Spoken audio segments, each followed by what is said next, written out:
Hola, ¿qué tal? ¿Cómo les va? Muy bienvenidos, como siempre, una vez más nos encontramos en Tesis de Salud, este espacio en el que aprendemos cada día a cuidarnos un poquito más y mejor. Variadísimo el programa de hoy, no te lo podés perder, porque vamos a estar hablando de la enfermedad silenciosa, la diabetes, también del Alzheimer y qué posibilidades hay de prevenirlo y de curarlo, y de los trastornos en la conducta de la alimentación, cada vez más frecuentes, cada vez se habla menos, pero bueno, seguramente en tu círculo íntimo tenés a alguien que esté atravesando algún trastorno de este tipo. Quédate ahí, ya venimos con Tesis de Salud.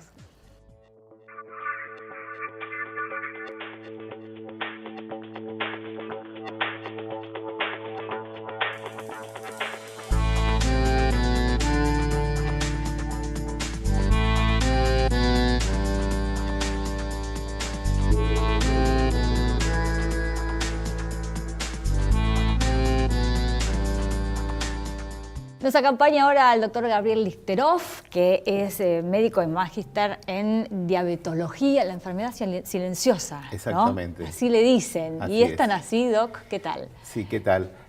Vos sabés que casi el 50% de los casos no da síntomas o los síntomas la gente no los percibe como tales.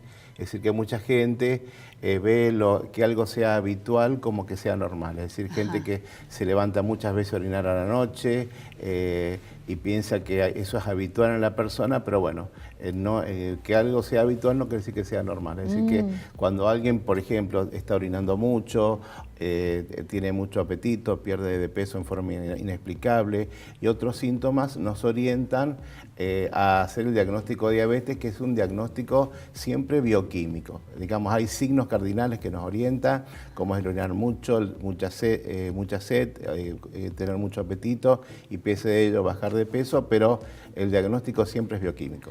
¿Y hay gente que no tiene ni siquiera esos síntomas?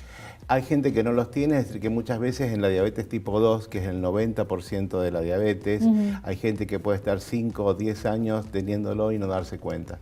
De ahí nosotros, por ejemplo, en Argentina tenemos el 9,8% de la población mayor de 18 años que tiene diabetes, la mitad no lo sabe.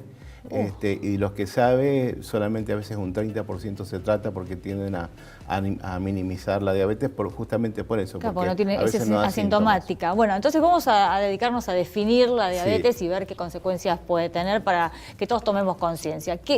¿Cuándo uno es diabético? Bueno, diabetes se caracteriza, es un grupo de enfermedades que se caracteriza por tener elevación de la glucosa en sangre, sea porque haya un déficit de insulina o porque haya insulina y no pueda ser utilizada por el organismo. Y eso tiene repercusión a nivel de todo lo que es el metabolismo de las grasas, de los azúcares, de las proteínas. Y bueno, si bien no se puede, la diabetes no la podemos curar, sí, la diabetes tipo 2 se puede prevenir en un 60% haciendo actividad física y plan alimentario.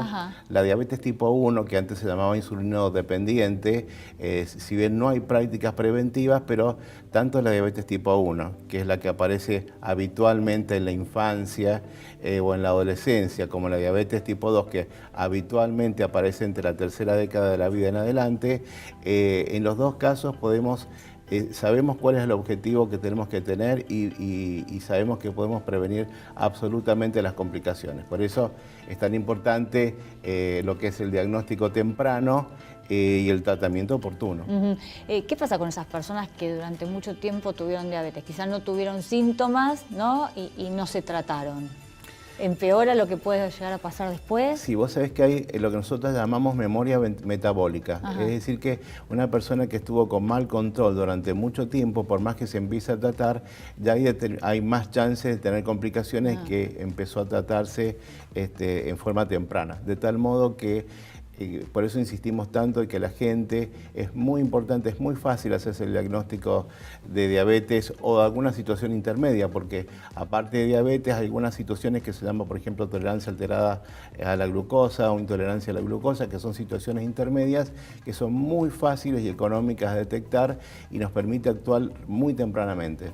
¿Cómo sería? ¿Con un análisis de sangre? Un análisis de sangre, una glucemia o una prueba de tolerancia a la glucosa, que es un estudio muy sencillo, que consiste cuando hay una situación que nosotros llamamos borderline, y como si bien el nivel normal de glucosa es de 70 a 110 miligramos de glucosa, en que no tiene antecedentes o factores de riesgo para tener diabetes, sí, la Sociedad Argentina de Diabetes considera normal de 70 a 100 en aquellas personas que sí tienen esos factores de riesgo. Ajá. Y cuando estamos en el límite entre, porque el diagnóstico de diabetes es a partir de 126 en adelante.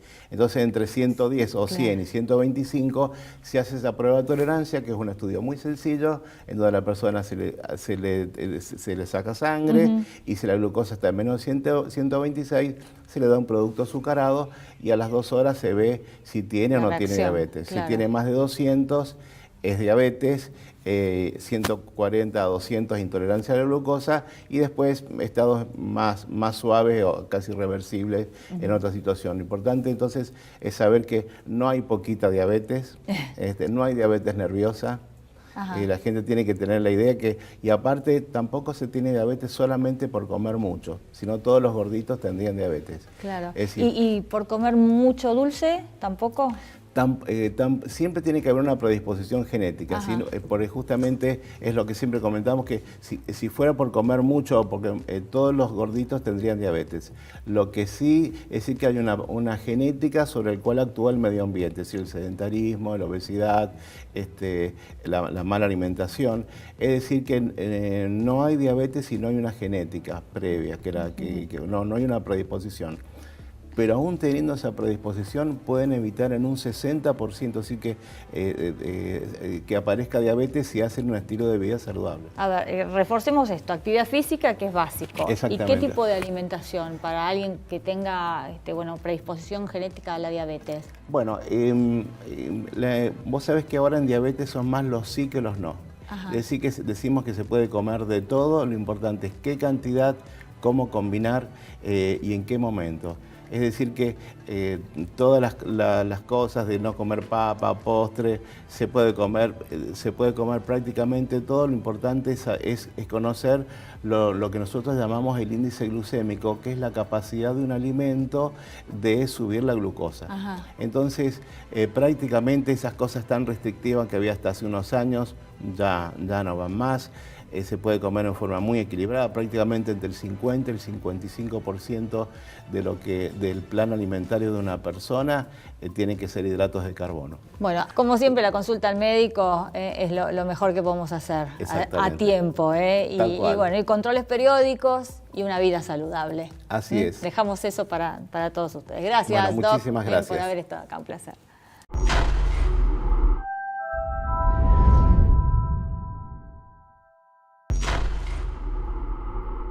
Nos acompaña hoy Agustina Murcho, que es licenciada en nutrición, en alimentación. Muchísimas gracias por estar hoy con nosotros. Gracias a ustedes. Y hay tantos temas para abordar que tienen relación con la alimentación y temas tan interesantes. Pero hoy nos propusimos, para arrancar, después vemos, hablar de los trastornos alimentarios, de los trastornos en la conducta alimentaria que cada vez son más frecuentes. Cada vez son más frecuentes y cada vez se habla menos de los trastornos alimentarios. Hay cada vez más y hay muy poca información sobre el tema. ¿Qué se considera un trastorno alimentario? Los trastornos alimentarios son trastornos psicológicos. No es que la persona quiere bajar de peso para verse flaca o que se purgan, que son los vómitos, por ejemplo, para estar flaca. No, son trastornos psicológicos donde la persona en realidad está tapando problemas emocionales. Y en general siempre hay una distorsión de la imagen. Una persona puede no comer por una depresión, pero si no hay distorsión, no hay trastorno. Bien. ¿Los principales son la bulimia y la anorexia? Bulimia y anorexia son los más conocidos. A ver, ¿podemos definirlos y ver qué características tienen? Anorexia es el rechazo a mantener un peso normal. Necesitan sí o sí tener un peso por debajo del normal y se siguen viendo gordas. Pueden pesar 50 kilos o 30 kilos que se van a seguir viendo gordas igual. Ahora, ¿cómo se define el peso normal? ¿No? Porque también eso es un tema, ¿no? Para quienes un determinado peso es normal, para otros no. Médicamente, ¿qué es el peso normal o saludable? El peso saludable de una persona es el peso que uno puede tener comiendo de todo sin restringirse, porque uno puede bajar de peso con una dieta muriéndose de hambre, pero no va a ser el peso saludable. Claro. El peso que uno puede sostener sin restricciones, comiendo saludable y haciendo ejercicio y obviamente ver que el tema metabólico funcione bien. ¿Cómo nos damos cuenta que uno, que una adolescente o un adolescente, porque es principalmente en esa etapa, ¿no? Donde Sí, ocurren los empiezan trastornos? a generarse ahí. Hoy en día cada vez más chicas, hay nenas de 8 años, de 11 años que empiezan a tener trastornos. ¿Cómo el ambiente en el que se mueve, la familia, la comunidad, se da cuenta de que algo está pasando? En general suelen decir siempre que se ven gordas.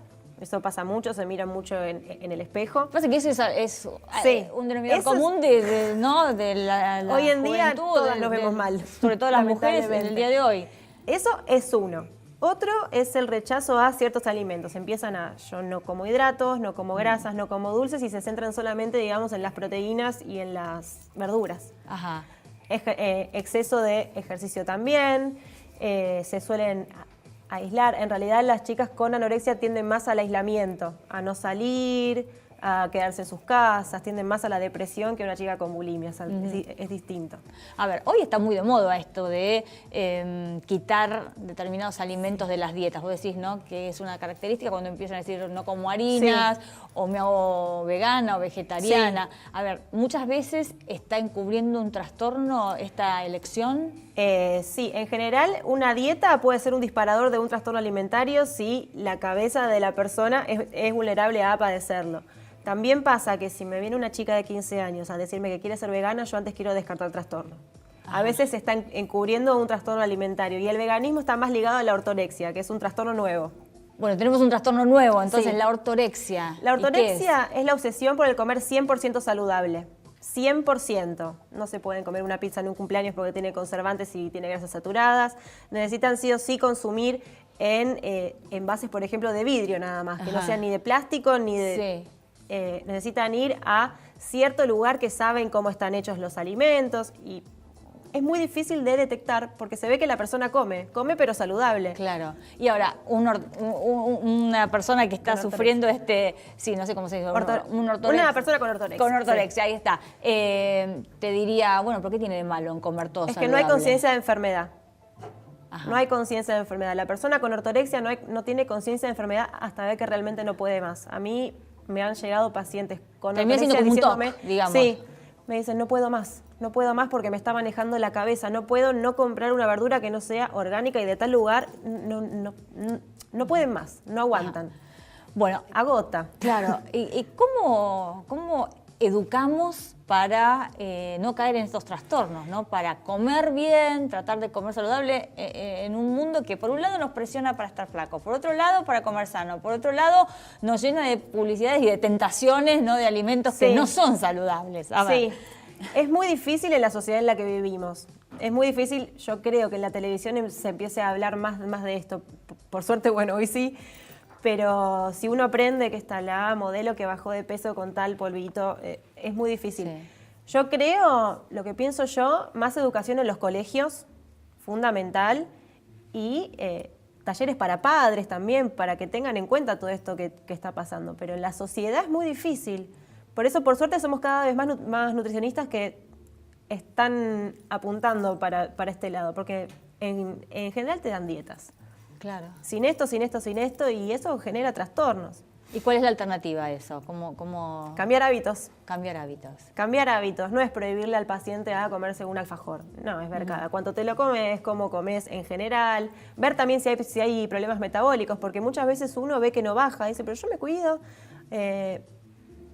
hago ejercicio, pero puede ser que la insulina esté alta, que el cortisol esté alto, que haya algún hipotiroidismo que no esté detectado.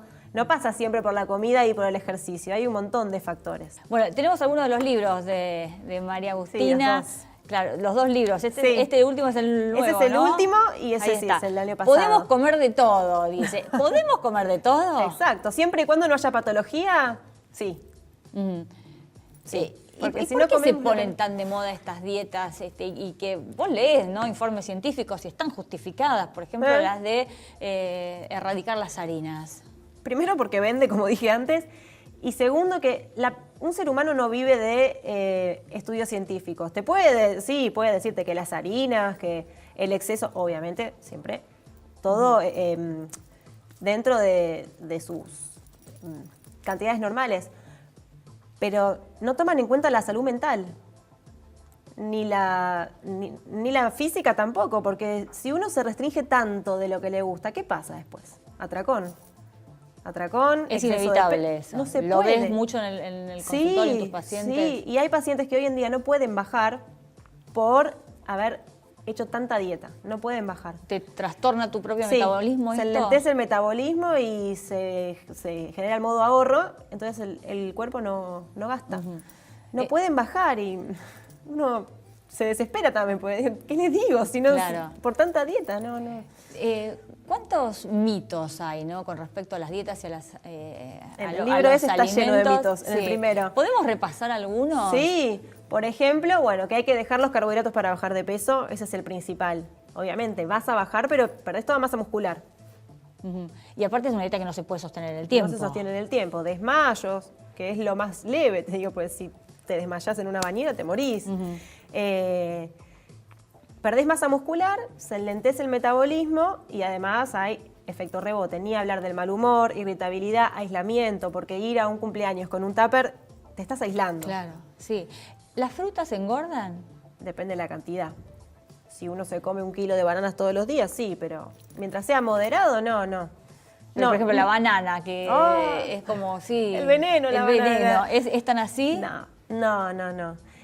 Es más, podría decirte que ni una hamburguesa engorda, pues si te comes una no te va a engordar. El tema es todos los días, comer Claro, todos el los tema días. es variar. Exacto. Y bueno, y tener conciencia de que no todo pasa por los alimentos, no. No obsesionarse porque es No contraproducente. obsesionarse porque si no la misma cabeza se enferma. Y si la cabeza está enferma, nos enfermamos. Bueno, me quedo con los libros. Sí, muchísimas espero gracias. que te Y bueno, si gusten. se tentaron, ahí está. Podemos comer de todo, podemos querernos más. Qué importante este otro. Totalmente. Bueno, y vas a volver seguramente aquí a Tesis de Ojalá. Salud para seguir hablando de estos Ojalá. temas tan interesantes. Muchas gracias por haber Gracias a estado. vos.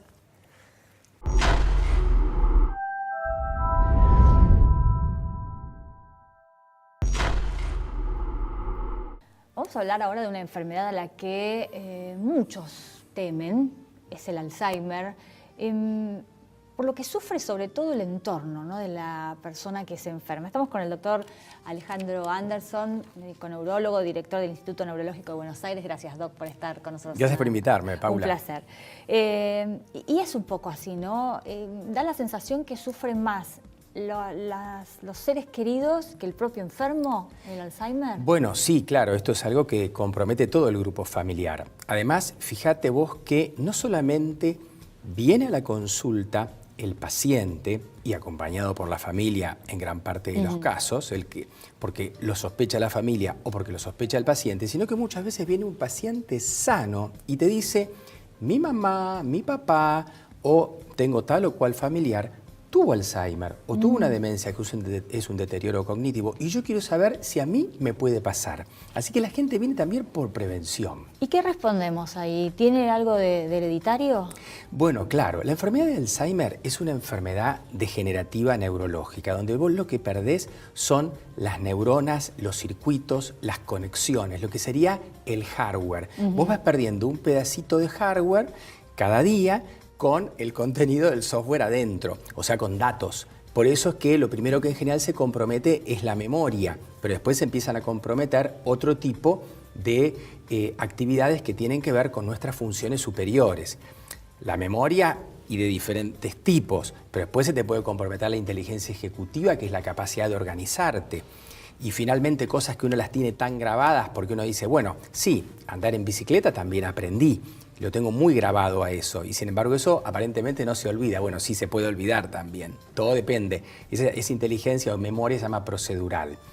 El tema en concreto es que como se compromete a partir de los 60, 65 años, cerca del 10% de la población, vos pensás que los 85, es altísimo ese el porcentaje. 50% tienen trastornos concretos de memoria, y todos hablamos de la demencia, que es el deterioro cognitivo, pero como Alzheimer es la primera causa de, o sea, a ver, de cada 4 pacientes que tienen demencia, 3 tienen demencia por la enfermedad de Alzheimer. Por eso que es casi sinónimo.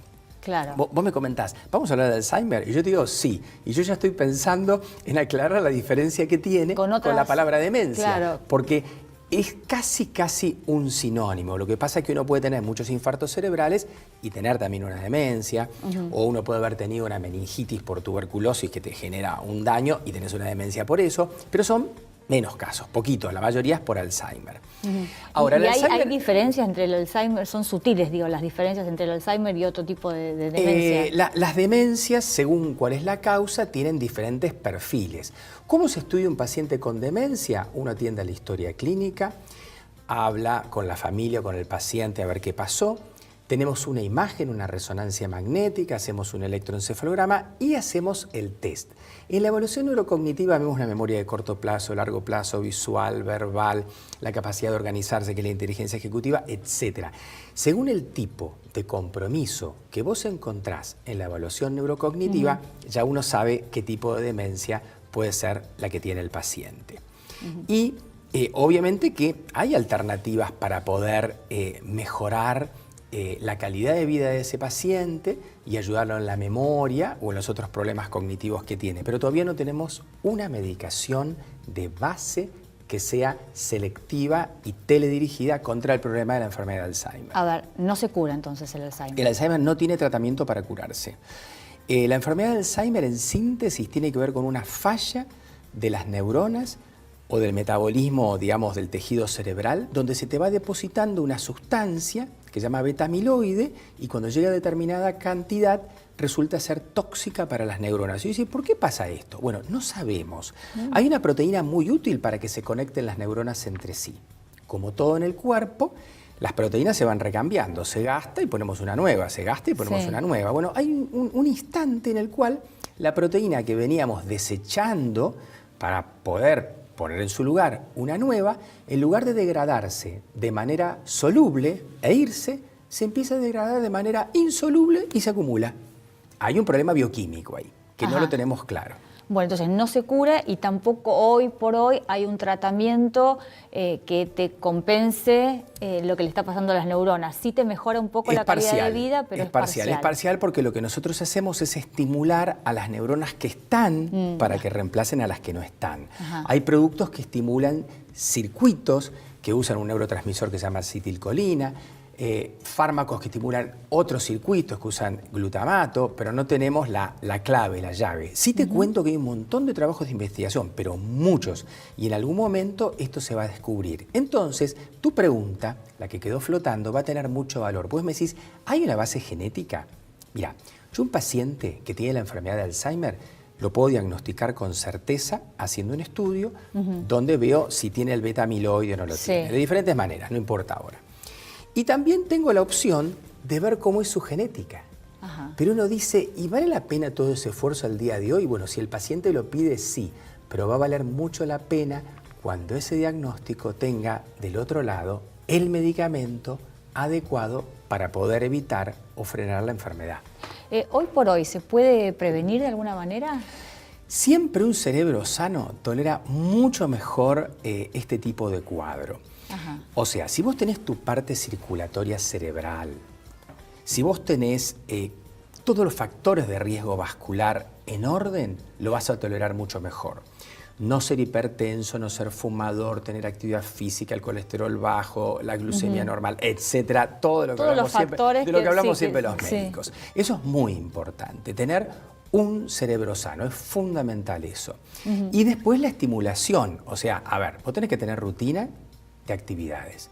No es lo mismo una persona de edad que viene al consultorio y tiene actividad física, actividad intelectual, actividad social, que está motivada por hacer cosas. No importa el hobby o la actividad que le guste, lo que importa es que está motivada, ¿Por qué? Porque va a escuchar música o porque va a hacer alguna tarea en un taller y tiene su grupo, digamos, con el cual comparte. Entonces, las personas motivadas tienen mucha mejor calidad de vida. Así que el cuidado de lo vascular, el tener una buena dieta, el tener un buen sueño y la rutina de actividades te protege mucho. Bueno, nos quedamos con eso, ¿no? Como siempre remarcamos en distintas enfermedades, la importancia de cuidarse, de estar sanos, motivados. Y bueno, tenemos esperanza hacia el futuro. Que se va a resolver, ya que se va a resolver como tantas otras cosas. La ciencia y se pueda resolver. Doc, como siempre, un placer. Muchísimas gracias por haber estado acá.